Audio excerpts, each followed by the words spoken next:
I'm trying to touch the States this time. 2021. Gotta show him I can still rap, though.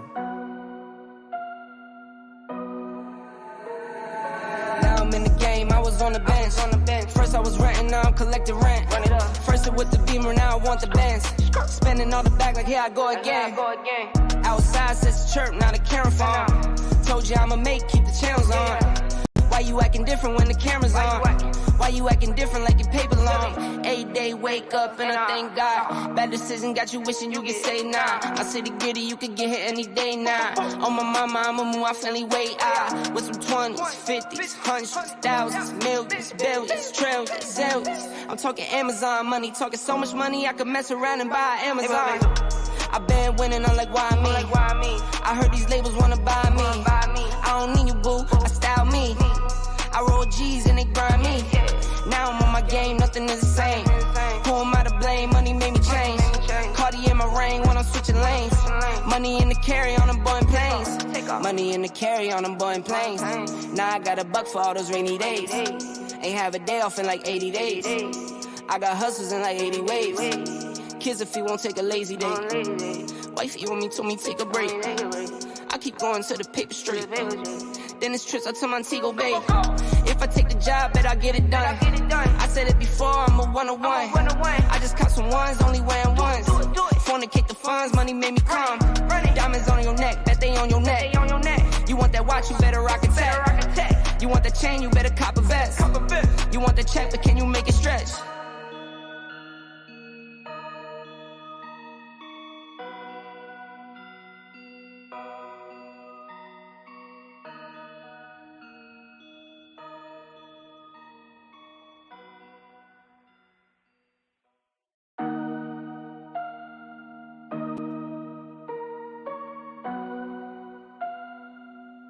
I'm trying.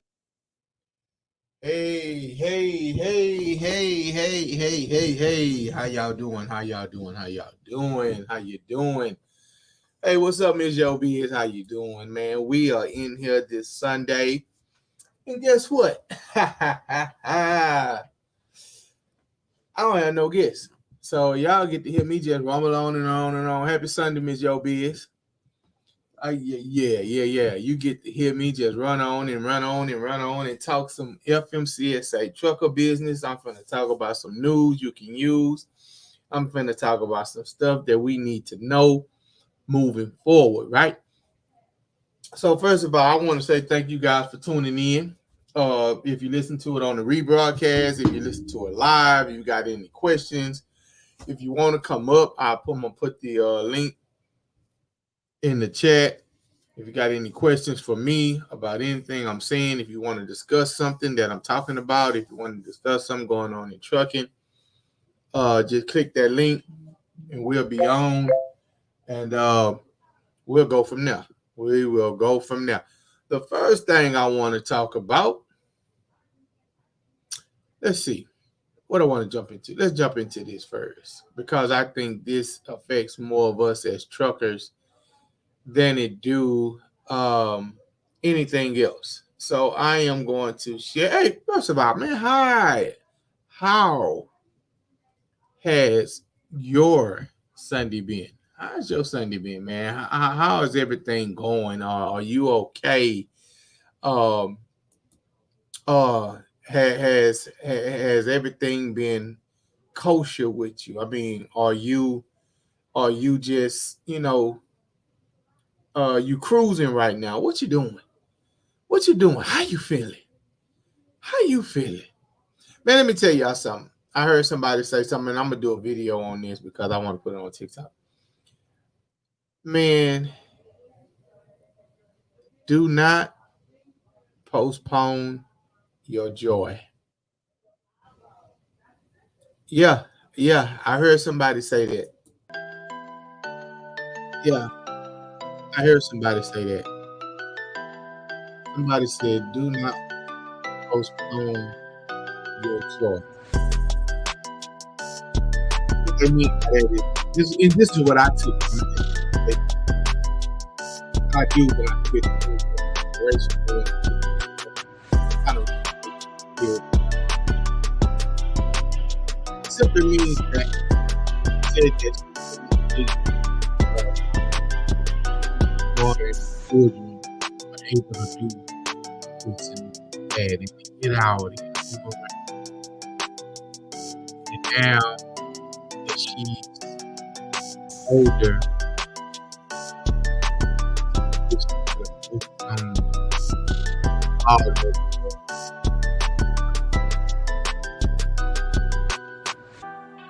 And what I want to say is, man, when you got kids, when you got kids that you're saying to yourself, man, I can't wait to get out. I can't wait to get in my wait. Man, I want to get in here. I am taking blessed. I am taking it. Being with my son, 4 years old.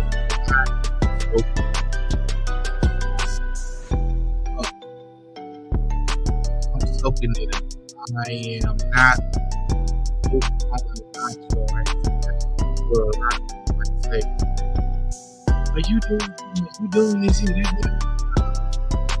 You have to do me. I am enjoying watching even people get in the stuff, get in the flour, when he make a mess, when it's I count it out. I count it all joy. I am just so maybe that I have to watch this one, to see this young man, this little boy growing up. I am so happy that I am able to this life. And I get so much joy out of him taking the next step and doing the next thing and being able to say, oh, I know my ABCs, I know how to write, I know how to count, I know how to read, I know how to spread, I know a lot of afraid of heights. I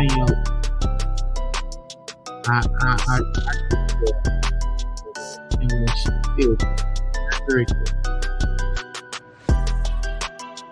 I just want to say, for those of you who are push your joy, whatever that joy is, your kids, business, parents, husbands, wives, whenever you decide that you're done with that, you don't want to be with that part of your joy, that's when you realize that was the biggest part of your life. And all I want to say is, man, don't misplace your joy. Don't post your joy. Embrace it. Let it wrap you up. Because when it's gone, you'll never be able to get it. I'm embracing it.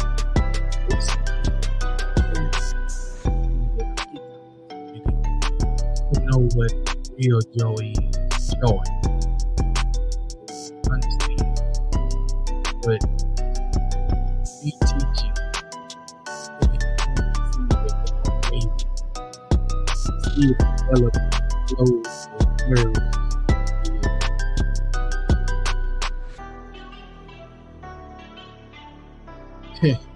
It's the caffeine to my morning.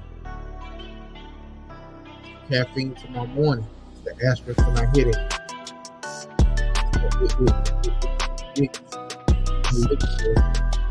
My ache is gone. It's motivation when I don't want to be motivated. It's my fight. I look at that joy, it's my fight. So all I'm saying is now, man, don't postpone your joy. Let it wrap you up. Let it get on your nerves. Let it smother you. Because when when independence comes and they decide that I don't want to be up under you, I don't know. I'm talking about husband, wife, friends, best friends, jobs, they get ready to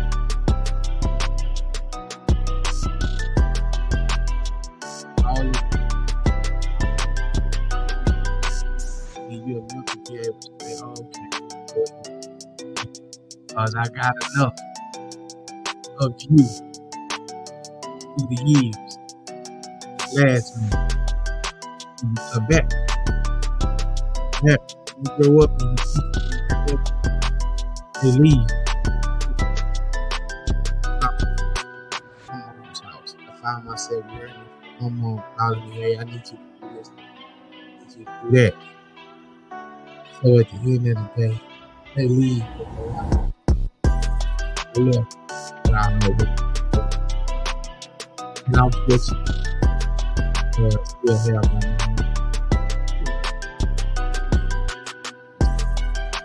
Yeah, I get that.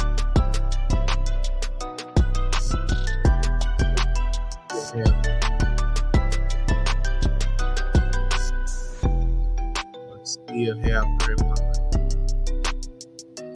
You know, we fight here and I think she's serious.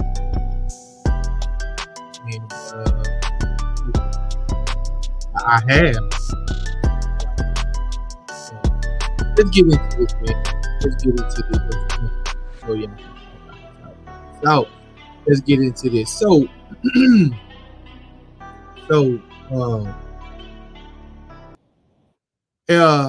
this article that I'm finna get into right now, it says I wanted to get into it because this really affects us. So I'm going to share it. I'm going to do a screen share with you guys. And so this is what we are going to do. Okay. So here, let's talk about this. It says proposed CSA scores change a mixed bag, particularly for hours of service category. So let's dive into this article. Owner operators and fleets still have 2 months to comment on proposed changes to the federal FMCSA's administration CSA carrier safety measurement system, which ranks carriers with a percentile in each 7 of the 7 categories of measurement, from unsafe driving to HOS categories to vehicle maintenance to crash indicators. As of March 14th, just 61 comments have been filed on the public docket. Comments can be made here through May 16th, which will come. You got a couple more months. And FMCSA has offered motor carriers of all sizes the ability to preview just how the proposed changes would affect their scores. Carriers will need to log in with their account, and let's see if we can go over here to this. Let's see if we can pull it up. Let's see if we can pull it up. As a part of FMCSA's working toward US DOT goal of recovery. Let's see if we can pull this up. Let's see if we can pull this up. What's new about the methodology? Check boxes, click boxes, begin to learn. It says they're going to reorganize in the vehicle maintenance and unsafe driving practices now called safety categories to focus on motor carriers with higher crash rates and more accurately pinpoint unsafe behaviors. Recognize roadside violations, reorganizing roadside violations into 116 violation groups of similar safety behavior to prevent inconsistencies. Simplify severity weights, improve intervention thresholds, proportionate percentile, greater focus on recent violations, updated your utilization factor, new segmentation, and accounting for not preventable crashes.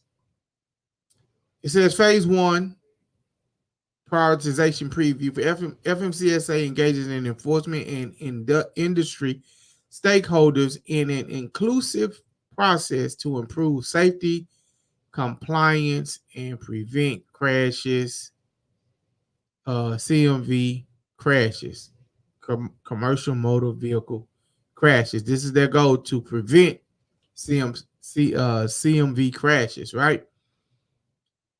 So basically, they're going in and they're going to rework it. So let's go back down to this article. It says comments so far on the docket for the public docket for the change proposal. Interviews with carriers who logged in to check their scores in the preview revealed. Now you know basic is the scoring mechanism for carriers and for CDL holders. I did a video on it. If you want to see it, go back. I think it's maybe summer 2022. I went over the basic scores for us as drivers. I may do that again here soon. Once I dig a little deeper into this. Among changes, the percentile ranking system, FMCSA is proposing to recognize the current changes of measurement, renaming them simply safety categories to be better identify specific problems. The agency proposed to combine the current 959 violations used in the SMS system plus 14 additional violations not currently used into 116 new violation groups. Wow, that's a lot of violation groups. They trying to cover all bases on us. FMCSA wants to move the entire controlled substance alcohol category as well as violations for operating while out of service into the unsafe driving category to help focus FMCSA investigative resources on carriers with higher crash rates, says FMCSA. Amber Jenkins, safety director of Henderson, Kentucky-based Silver Creek Transportation, said she could see the wisdom of that change and that the other tweaks in the system, judging by the carrier preview, look to be weighing in the positive for Silver Creek's percentile ranking in the most categories. So what does that mean? That means that when you're going up against your peer, and that means that if you got 10 trucks and another company has 10, that's your peer. If you got 30 trucks and another company has 30, 35 trucks, I think it's 30 to 40. I don't know what the peer groups are, but I'm giving you an idea of what they mean by peer group. So your scores are put up against your peer group. So if I got 10 trucks or 30 trucks, my 10 trucks are not going to go up against a 30 truck company because while a 30 truck company has more room for error than a 10 truck. So they have more drivers, they have more equipment. So they have more things to look after than a 10 group, a 10 truck company, right? So they're not going to compare your basic score to a 30 trucking company, 30 truck company versus a 10 truck company. So that's what they mean by peer groups. And so why she said it may weigh good because now where I have 10 trucks and I'm going up against another 10 truck company where we come in and we got a contract or we bidding on the contract. If my FSA, if my basic score or if my CMC score is better than yours, then I'm likely to get that number based off of the percentile rankings in most of the categories, right?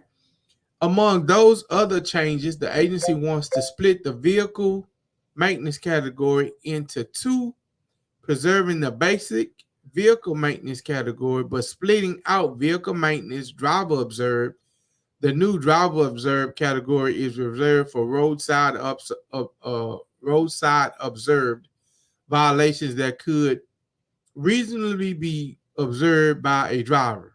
So what does that mean? I like that one. So what does that mean? That means that I'm doing a pre-trip. I got 30 minutes to do a pre-trip, right? What they mean by observe, that means getting under the hood, pulling the hood up, seeing that your fan belt has a cut in it, seeing that one of your hoses under your hood is leaking, seeing that your nuts or one of your nuts on your tire is loose. Looking at your sight glass on your axle to make sure that it has enough oil in it. Things that we can see on top of the truck. Seeing that one of your stickers are out, your lights, windshield wiper blades, seeing that, oh, okay, it's time for me to change this windshield because now the crack is going across my vision. Things that you can see versus them shutting you down, giving you a ticket for things you can't see. Crawling under the truck, seeing a cracked airline, seeing an airline is worn, getting under the truck and seeing and checking your slack adjuster, seeing that your slack adjusters are a little bit out of slack, out of range. Getting under the truck, seeing that your airbag, it may be worn on one side where you can't see if you just sticking your head under there, and you can't see on the other side.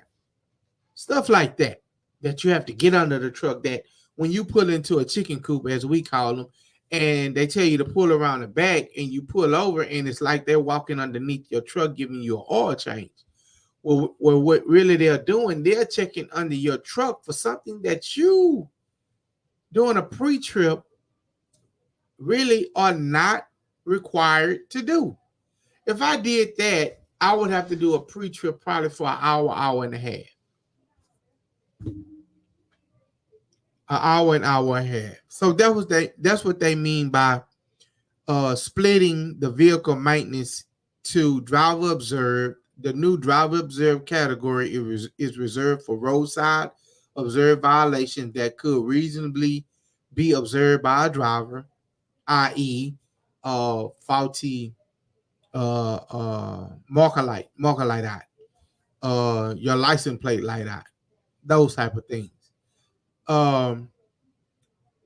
During a pre or post trip inspection, are detected as part of a walk around level 2 roadside inspection, the agency says. Now that one, I think they do need to change that.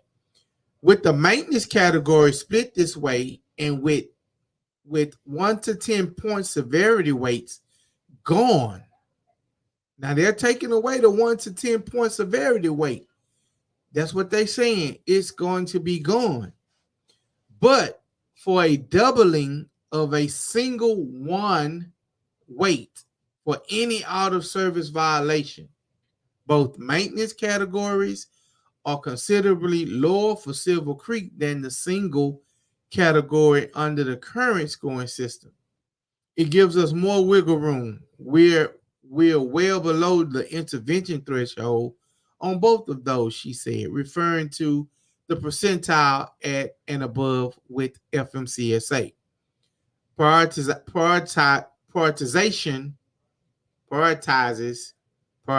careers for carriers for investigative action.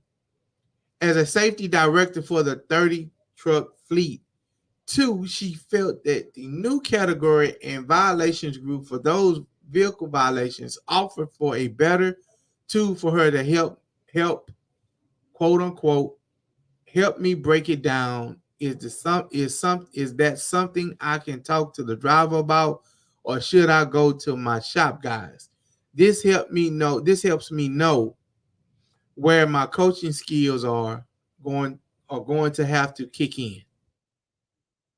So with these new changes, it's going to be with all of the changes, it's going to be the good. But I think for this basic score change, it's going to be good for us. I think it's going to be good for us. One guy commented, Mr. Honecker agreed with Jenkins that adding a driver observed maintenance, like I said, category is a good move. In theory, at once, he questioned whether the agency would also similarly adjust its internal non-public driver safety measurement system. With 25 years in trucking, all told, the last 12 years in safety and compliance working with owner operators and small fleet, noted he objected to renaming the categories from the current mouthful of terms. Basic behavior. This is what basic means. Behavioral and analysis, behavior analysis, and safety improvement categories. That's what BASIC stands for. BASIC stands for Behavior Analysis and Safety Improvement Category, often shortened as BASICs. I see no benefit in changing category terminology from basics to safety categories. He said he felt identifying measurement categories solely under the safety umbrella would do nothing other than offer a benefit to attorneys to use this system against carriers. I agree with him. Everything hinges on words. So when you say safety in the court of law, boom, boom. It's almost like a slam dunk. Boom, he was unsafe. Boom, she made an unsafe move. Boom, he did an unsafe lane change. Boom, he did an unsafe act. Boom, he was distracted, and that's unsafe. So why change the name from basics, which we've gotten used to over the 10 years, to safety categories? It doesn't make any sense. I agree with him. His biggest concern with the proposal was in the changes to severity weights. Okay. He felt FMCSA implementation of violation grouping with old severity weights in place would address the concerns of severity points in most categories, he said. And if you keep those values, I believe the model would prove to show very accurate. I am going to dig a whole lot deeper on the weights and the scores, and I'm going to see what it's all rocking with. As it is, FMCSA proposed only to count each violation equally, unless it's out of service violation, in which case its value is doubled. So what they're saying is it's no longer going to be a 1 to 10 scale with your points. They're going to change that and say, we want to change that and say, well, instead of it just being a 1 to 10, let's just say we give all violations is a 2. Unless you get an out of service, unless you get put out of service, or it was something else at the top, I forgot, which those numbers would double. So that means that, okay, if our violations are 2, but if I get an out of service, if I get put out of service, now it goes from a 2 to a 4. That's what they mean. It doubles. Oversimplifying the severity weights. He believed, Honecker believed that this won't distinguish carriers. It won't distinguish carriers that should be targeted. Only those who get the most violations, which I agree. I can run a raggedy truck and never get a violation. Why? Because I run at night. I don't never hit a scale. Or I only go 200 miles and back. But because I run over the road and I run from state to state to state, and state to state to state, the laws vary. It changes.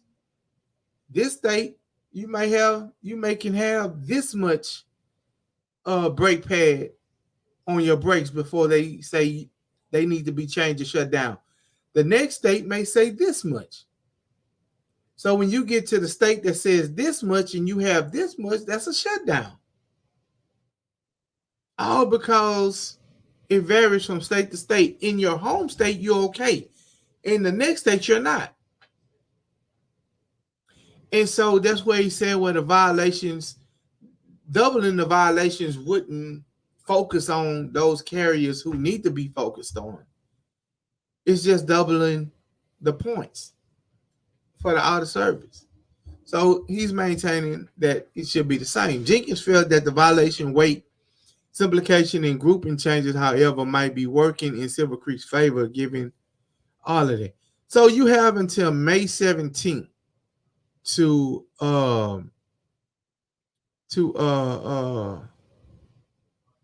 get up and get in and make your voices heard. Make your voices heard. You have until May 17th to have your voices heard on the proposed CSA rule change, score changes. They're taking them and they're asking you for your input. They're asking you for your your opinion, and this is the opportunity for you to have your voice heard. So I'm gonna dig into that a little more. I'm gonna get these scores. I'm gonna get the point thing, the point differences, and all of that, and we're gonna jump back in on over there. Okay. Now let's go to another one that let me do away with this. Remove that. Let's go to another one that we that I really want you guys to pay attention to. And this last one, I'm gonna say that one for last. I'm gonna go into where's the blitz at? Where's the blitz? I want you guys to know about this. Here we go. Bow. Let me share this. Add stream. Check this out. Road check 2023. CMV blitz to emphasize ABS violations, cargo securement. What is ABS? Your air braking system. You're going to have to get your brakes in. They're focusing on ABS violations, which means that if they pull you over and they say, "Okay, I'm gonna get in your truck and we're gonna do a ABS pre-trip brake check," you're going to have to know how to do that. They're not going to walk you through it. You're going to have to know how to do. If they walk you through it, you better know you're going to get a ticket because you should know how to do it. And cargo securement. Make sure your commodity is strapped down safely. Make sure that you got two straps in the first 8 feet of your load, not of the trailer, in the first 8 feet of your load. If your load starts in the middle of the trailer, you need two straps the first 8 feet of your load. And make sure that none of your straps have cuts in them. Make sure none of your straps are worn. Make sure they haven't lost any of their integrity to where now if your straps was rated at a 30,000 pound rating, because they're cut or worn, now they don't even know what they're rated anymore. And they can shut you down and make you change those straps. Yeah, if you don't have straps, carry you some extra straps, carry you some extra dunnage, carry you some extra chains, carry you some extra binders, carry extra, because May the 16th through the 18th, they're focusing on cargo securement. And check and make sure that your straps are in place. I'm not even gonna read that. I'm just letting you know. I'm gonna read this one. It says, during inspection of ABS on a commercial vehicles, inspectors will determine whether ABS is required on the vehicle, which is gonna be yes 90% of the time. Ensure the ABS lamp cycles on and off for all ABS required vehicles during the diagnostic check. Pre-trip check, meaning that you're going to have to hold your brakes for a minute and not lose no more than 3 psi on the first test, 4 psi on the second test, and then that once you start pumping your brakes, that your emergency light pumps on, and then once it gets to anywhere between 20 and 40 psi, that your brakes pop out. If none of that happens, you're getting shut down. There's a that you have a faulty ABS system. Check for indication of an ABS malfunction, such as lamps remaining on during transit. So if your light on your trailer, which is your ABS light, or the light on your dashboard remains on, which means that if you turn it on, it cycles, and you crank it up and your ABS light turns on, you're going to get shut down. That's May 16th through the 18th. They are doing a international road check blitz. May 16th through the 18th. Just letting y'all know. ABS and cargo securement. Let's see what they say about cargo. Stop moving. Stop. I don't know why this is doing that. Wow. Okay. Well, I'll come out of it. I ain't gonna do no tripping. All right, I'll come on up out of there. So that's your let me get out of here. That's your road blitz for 2018. I mean for May 18th, May 16th through the 18th, 2023. ABS check and your cargo securement. Last but not least, we're going to jump right into this. So, a lot of truckers do not like brokers. And we're gonna read this article and see what's going on. FMCSA shuts door on brokers in rate transparency dispute. Let's kind of listen and see what's going on. This is per FreightWaves. Shout out to FreightWaves for the news. FMCSA shuts door on brokers in rate transparency dispute. Truck broker lobby group asserts FMCSA is being negligent on safety while entertaining private contract issues that should be decided in the marketplace. Washington, the Federal Motor Carrier Safety Administration has denied a rulemaking petition by the Transportation Intermediaries Association, TIA, to remove a requirement that freight brokers disclose to carriers transaction records between brokers and shippers.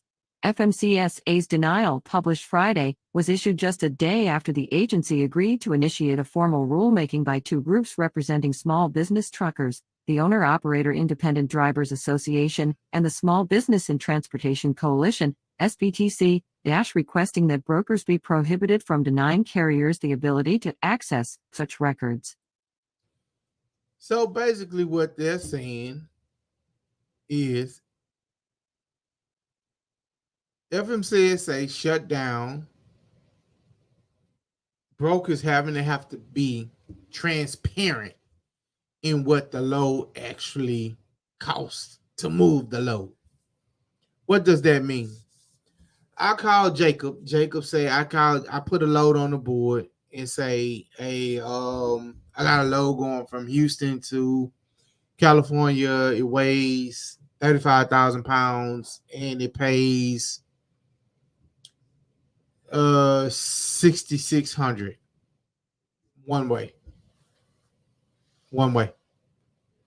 So now when you say that, now as we call in to book the load and to accept the load and say I'll run it, what happens is the truck drivers and the owner operators wanted to know, okay, so can I see the rate con? Can I see what the actual shipper was paying in order to move this load? No, you can't. Why not? That's not none of your business. Why isn't it any of my business? I'm the truck driver. I own my truck. It's not any of your business because at the end of the day, I got 1,000 trucks that will move this load who don't need to see that. Okay, well, you can get them to move it or I'll take the load. The problem that they're actually having is that we as truckers don't trust brokers because we feel like loads by the time they get to us, they've been stepped on 2-3 times.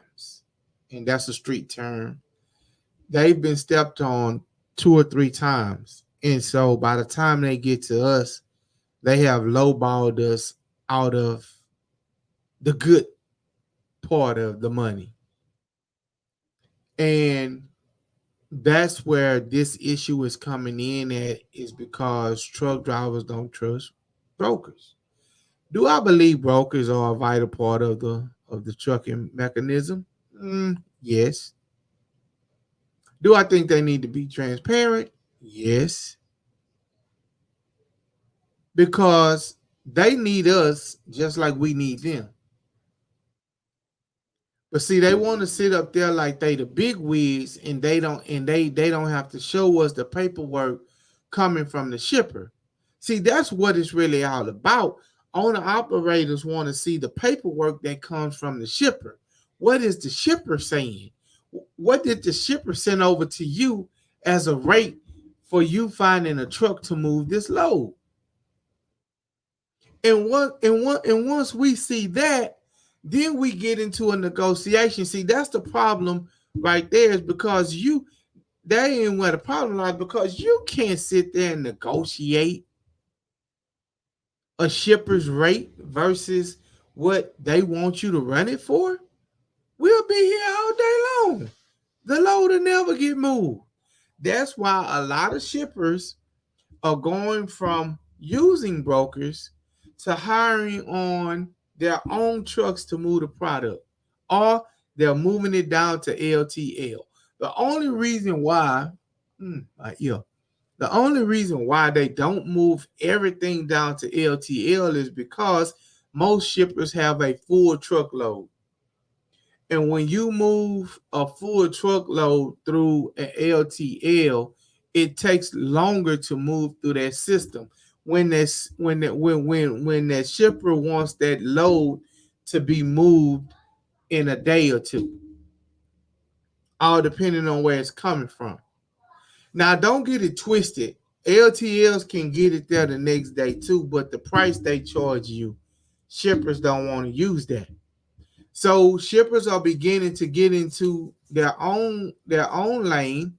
That shippers still love to use brokers, but when it comes down to brokers not wanting to be transparent about what the shippers have shown them as a price versus what the broker puts the board on as. So say for instance they put the board the price up, they send over the price going from Houston to Long Beach with 35,000 pounds of pipe. They probably put the price point at $8,000. Well, in our mind, as truckers, I'm speaking as a trucker because I'm a trucker. In our mind, they put an $8,000 tag on there to you. All you doing is sitting at the behind the desk. You're putting it on the board, and you're trying to make the most money for the brokerage or for yourself when you put this load on the board. Okay, it's like going fishing. I don't want to use that much bait. So I'm going to toss my line out there, and I'm going to put a little bait on there. If don't nobody bite the little bait, okay, let me put a little bit more. If don't nobody bite that bait, let me put a little bit more. Until I say, well, I can't put no more because I'm not going to make no money. That's how truckers feel. You're putting bait out there. You're not putting the big bait on there first. You're putting the little bait on there first, and you're trying to find somebody who's going to bite on the little bait. What I mean by that, The load shipper wants to pay you $8,000 to move the load in 2 days.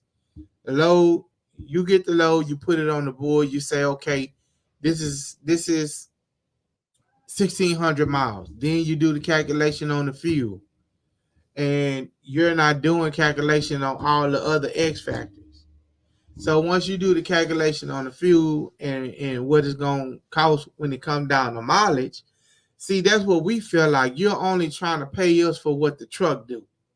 You got to pay me as a truck driver. That truck don't move if I don't drive it. So put something else on top of there.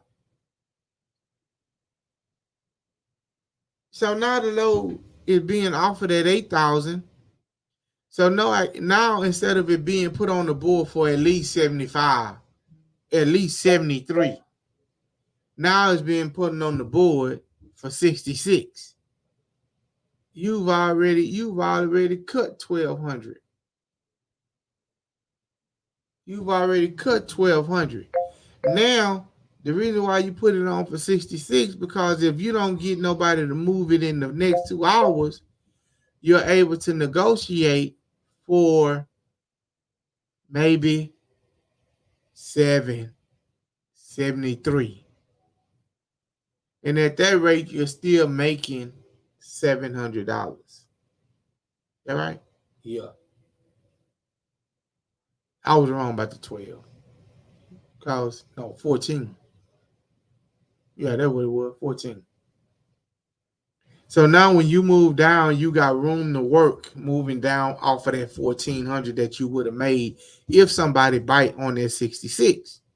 If you don't get nobody to bite on that 66, then it need to be picked up the next morning or that evening or whatever.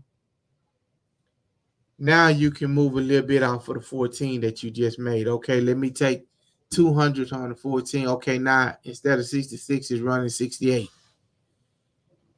Ain't nobody biting. Okay, let me go on moving from 68 to 7.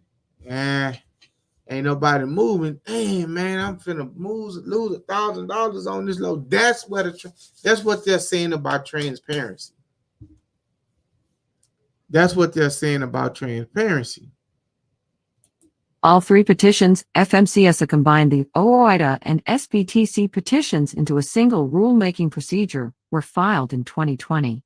After careful consideration, FMCSA has determined that TA's petition does not contain adequate justification to initiate rulemaking, the agency wrote to TIA Vice President of Government Affairs Chris Burrows. See, now they're just trying to make sure that they put it in place as a rule.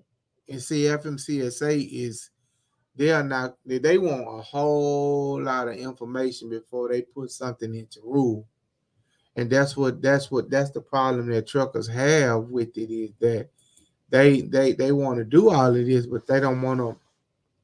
That would satisfy us.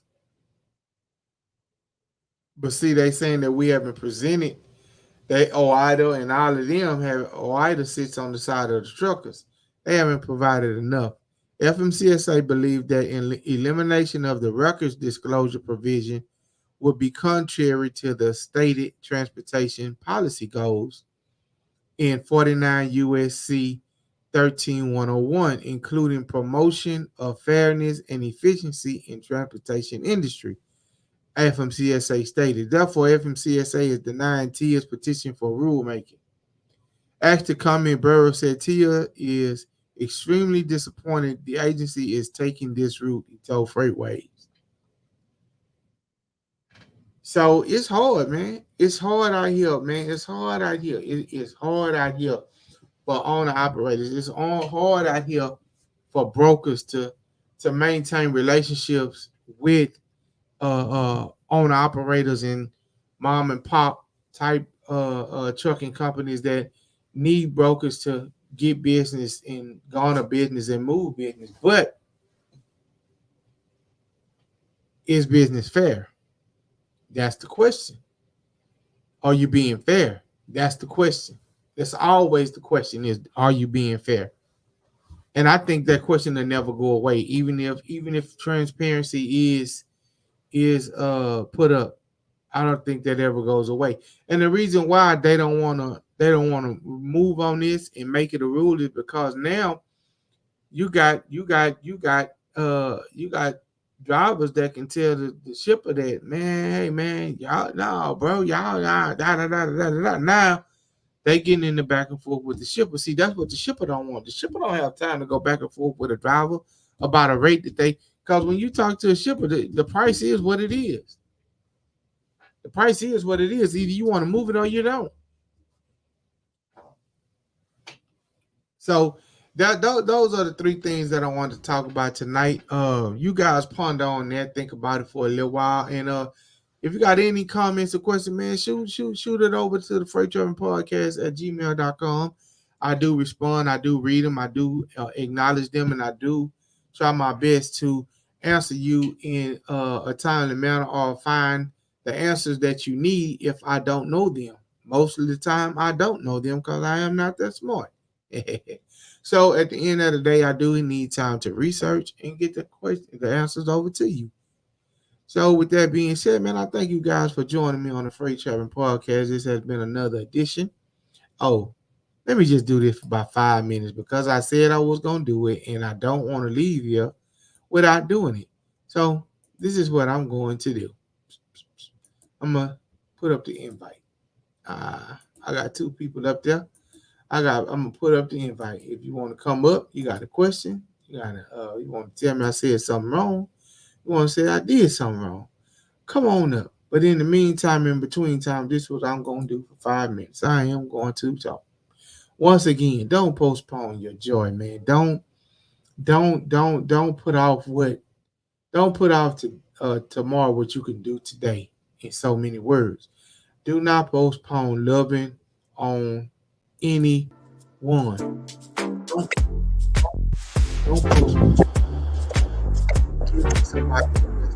Don't postpone saying that, man, I should have, could have, would have once they are gone. Because I promise you, it hurts. People say, man, you want to leave, no, tell out. You can so stubborn, so full of pride, not seeing, because of the fact that we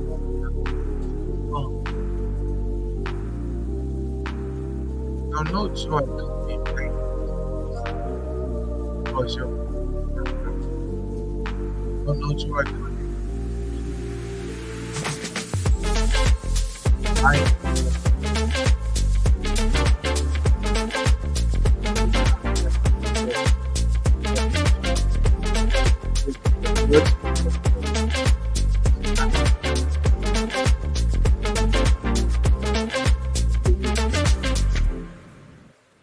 So, man, you guys, just try and enjoy, stay there.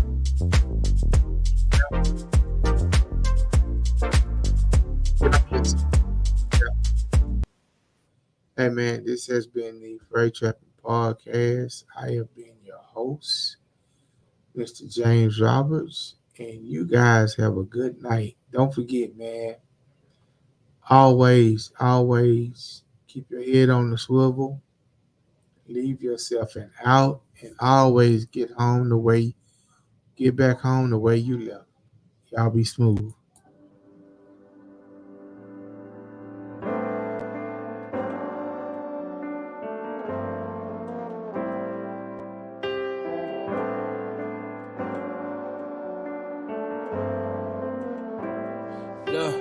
Why do I feel so blue? Why do I feel so blue? Why do I feel so down? Why do I feel so blue? Why do I feel so blue? Why do I feel so blue? Why do I feel so down? Why do I feel